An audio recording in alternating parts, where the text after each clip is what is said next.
সালামু আলাইকুম। ঈদ মোবারক।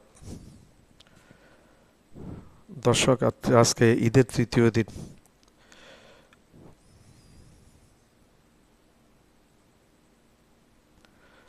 আজকে একটি কথা একটু বলার জন্য বসছি, সেটা হচ্ছে আমাদের প্রিয় নবী হযরত মুহাম্মদ মুস্তাফা সাল্লাল্লাহু আলাইহি ওয়াসাল্লাম যে পথ দিয়ে প্রতিদিন যেতেন, সেই পথে একটি দুষ্ট বুড়ি কাঁটা বিছিয়ে রাখতেন প্রতিনিয়ত এবং ময়লা ফেলে রাখতেন, যাতে নবীজি যাওয়ার সময় পায়ে কাঁটা বিঁধে কষ্ট পায় এবং অজু করে যাওয়ার সময় ময়লা পানি ময়লা জিনিস পায়ে লেগে যেন অজু ভঙ্গ হয়ে যায়।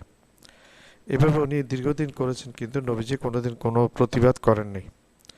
দয়াল নবীর প্রতিবাদ কোনোদিন করেননি। এভাবে কিছুদিন যাওয়ার পরে একদিন হঠাৎ করে দেখে যে কাটা টাটা নাই। এভাবে একদিন দুই দিন নবীজি একটু চিন্তা করলে কী হলো। তৃতীয় দিনে দেখেন নবীজি চিন্তায় পড়ে গেলেন যে এই বুড়ি আমাকে প্রতিদিন এভাবে কাটা ফেলে নানা রকম খারাপ জিনিস দেয়, আমার যেন অজু ভঙ্গ হয়, আমি কষ্ট পাই কাঁটা বিঁধে। আজকে এই 2-3 দিন ধরে কোনো কাঁটা নাই, কোনো ময়লা নাই। উনি চিন্তায় পড়ে গেলেন। উনি কি করলেন, কাল বিলম্ব না করে ওই বুড়ির বাড়ি চলে গেলেন। কাছেই ছিল বুড়ির বাড়ি, পাহাড়ের চটি না ঢালুতে ছিল।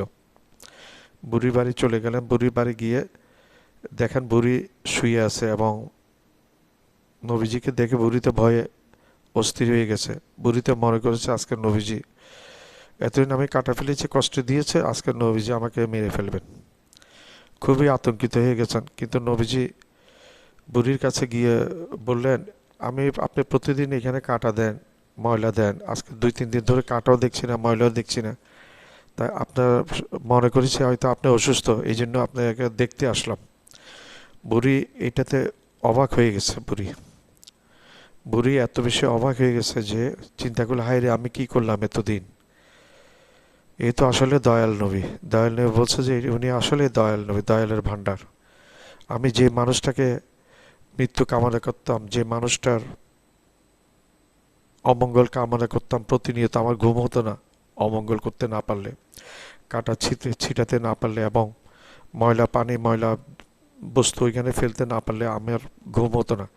আজকে সেই লোক আমাকে আমার ময়লা জিনিস না দেখে রাস্তার মধ্যে এই কয়েকদিন ধরে আমি অসুস্থ হওয়াতে আমি এগুলো ফেলতে পারি নাই, এটা না দেখে উনি চিন্তায় পড়ে গেলেন।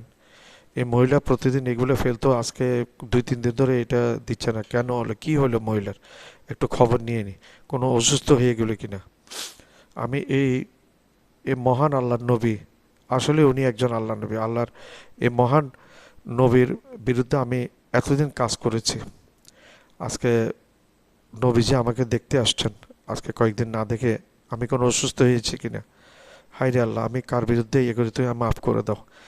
উনি শুনেছি ইসলাম ধর্ম কবুল করেছেন।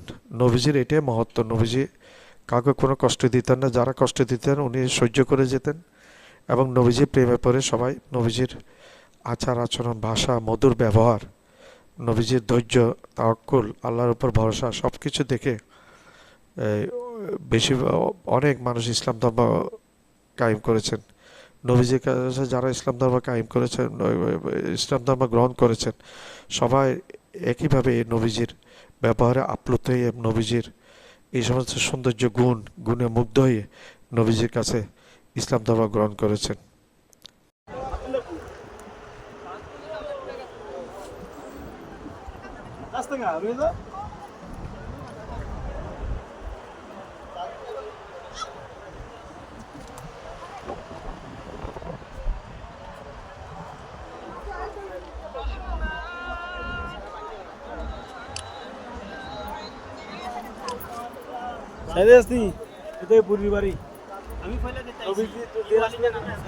আমার চ্যানেলটা লাইক করবেন, সাবস্ক্রাইব করবেন, শেয়ার করবেন, বেল আইকনটা প্রেস করবেন।